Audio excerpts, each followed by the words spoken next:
तो देखो यार, स्कैम 2003 का पार्ट नंबर 2 यानी कि जिसके अंदर उसके बचे हुए आखिरी के 5 एपिसोड्स आते हैं, उसको आज फाइनली सोनी लिव के ऊपर रिलीज कर दिया गया है। आज की इस वीडियो में उसी के बारे में डिस्कस करने वाले हैं कि ये शो किस तरीके से बन के निकला है, पहले से बढ़िया है, पहले से बेकार है, क्या कंपैरिजन करना चाहिए, नहीं करना चाहिए। आज की इस वीडियो सब कुछ डिस्कस करने वाले हैं। But before that, hi everyone, welcome to cinema live 33।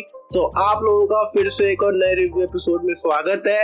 With that being said, चलिए आज की इस वीडियो को शुरू करते हैं। तो वीडियो को शुरू करते हैं और देखो, जैसा हम लोग जानते हैं कि ये शो आपके सामने अब्दुल करीम तेलगी जो लाइफ की पूरी जर्नी है, किस तरीके से 2003 का पूरा स्टैम्प और घोटाला स्कैम हुआ था, उसको रखने वाला। और जैसा हम लोगों ने इसके पहले पार्ट में देखा किस तरीके से वो शुरुआत हुई, किस तरीके से उसने घोटाला करके पैसा बनाना शुरू किया और किस तरीके से फर्स्ट पार्ट की एंडिंग में जिस कांड को करके वो फंसा, अब आगे क्या होता है, किस तरीके से फर्स्ट पार्ट में प्रोफेशनल लाइफ को दिखा के यहाँ पे किस तरीके से उसकी पर्सनल लाइफ के ऊपर पूरी तरीके से फोकस किया गया है और किस तरीके से गवर्नमेंट जो है वो साथ में मिलकर काम करना चाह रही है, नहीं करना चाह रही है, किस तरीके से वो उसका फायदा उठाती है।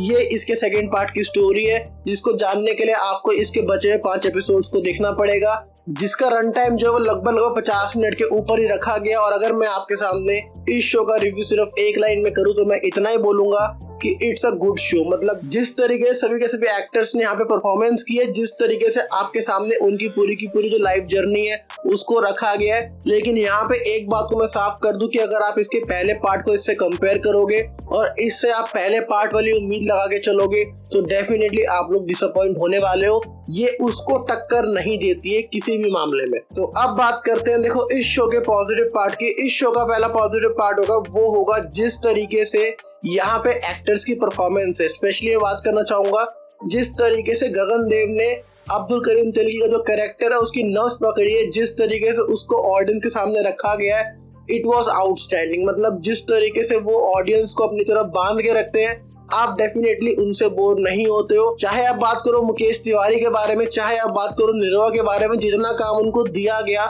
उन्होंने बहुत जबरदस्त तरीके से उसको प्ले किया है। तो मेरे को पर्सनली इस शो में एक्टिंग वाइज एज सच कोई बड़ी कमी नहीं लगी। इसके बाद जो इस शो का अगला पॉजिटिव पार्ट होगा वो होगा इस शो का बीजीएम, क्योंकि जिस तरीके से इस शो के पहले पार्ट में इसका बीजीएम था, सेम बीजीएम को यहाँ पे यूज किया गया। मतलब जिस तरीके से वो बीजीएम है वो डेफिनेटली ऑडियंस को गूज़बम्प्स देता है, तो यहाँ भी उसने वो जबरदस्त तरीके से काम किया है। It was just brilliant.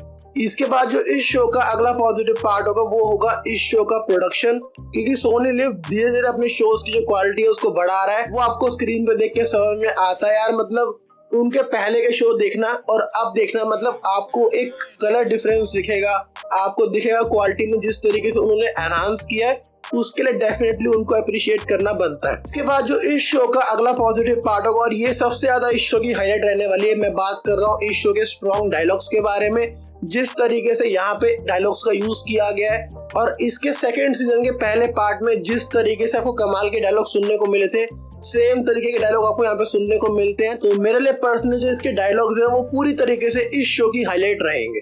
इसके बाद जो इस शो का अगला पॉजिटिव पार्ट होगा वो होगा काफी हद तक आपको इसके पहले पार्ट को देख के लगता है कि स्टोरी जो है बहुत तेज भाग रही है। मतलब कहाँ से कहाँ जा रहे हैं आपको समझ में नहीं आता है।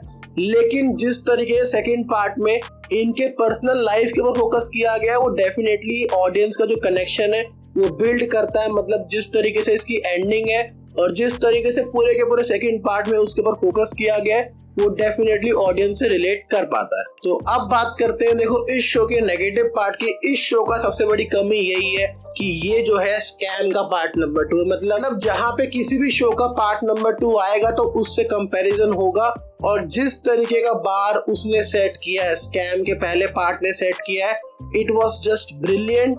ये काफी हद तक उसको टच नहीं कर पाता है, मतलब बहुत सारे मायनों में, क्योंकि जिस तरीके की पोर्ट्रेयल उसमें हुई है, जिस तरीके की डायरेक्शन उसके अंदर हुई है, जिस तरीके की एंगेजिंग स्टोरी टेलिंग उसके अंदर की गई है, यहाँ पे काफी हद तक आपको वो लैग देखने को मिलता है। लेकिन इसका मतलब ये नहीं है कि ये शो खराब है।